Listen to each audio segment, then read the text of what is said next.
আজ মর্নিংয়ে ঘুম থেকে উঠে ভাবলাম একটু কাজুদার কাছে যাব। সেখানে গিয়ে একটু পরোটা খাবো এবং কাজুদার ভিডিও করব।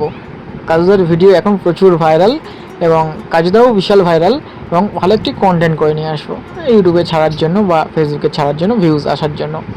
বাট গিয়েই দেখি চারিদিকে ব্লগাররা ঘিরে ধরে আছে, কাজুদাকে নিয়ে ভিডিও করছে এবং কাজুদা বিরক্তি প্রকাশ করছে, বাট ব্লগাররা ছাড়ছে না, ভিডিও করেই যাচ্ছে। চারিদিকে কাস্টমারের থেকে দেখলাম যে ব্লগারদের ভিড় বেশি এবং কাজুদা বলছে যে আমার একটু পার্সোনাল দরকার আছে, বাট তাও ব্লগাররা ছাড়ছে না। যাই হোক, অনেক কষ্টে ভিড় ঠেলে ভিতরে ঢুকে পরোটা নিলাম 3 জায়গায়, 2টো করে পরোটা, ঘুগনি নিলাম। নিয়ে দেখলাম ট্রাই করার জন্য যে কেমন হয়েছে, খেতে কেমন লাগে।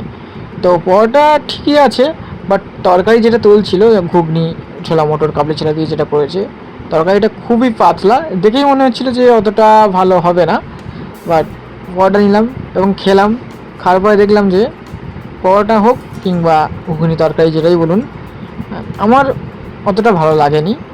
তো জানি না আপনাদের কেমন লাগতে পারে বা তোমাদের কেমন লাগতে পারে, জানি না, বাট আমার পার্সোনাল দিক থেকে বলবো আমার ভালো লাগেনি। আর আরেকটি বার্তা দেবো এই ভিডিওর মাধ্যমে, যে একটি ছেলে দোকান দিয়েছে, বিজনেস করছে, তার চারিদিকে এইভাবে ঘিরে ধরে তার বিজনেসটিকে নষ্ট করার কোনো প্রয়োজন নেই।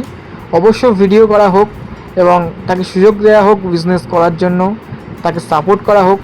এইভাবে চারিদিক থেকে ঘিরে বিজনেসের ক্ষতি করা বা বিজনেসের প্রবলেম হোক বা তার একটা পার্সোনালিটি আছে সেটা সমস্যা হোক, সেটা আশা করি না করাই ভালো। ছেলেটাও খুবই ভালো, সাদা হিসেবে ভালোই ছেলে। তো জুটিয়ে বিজনেস করুক।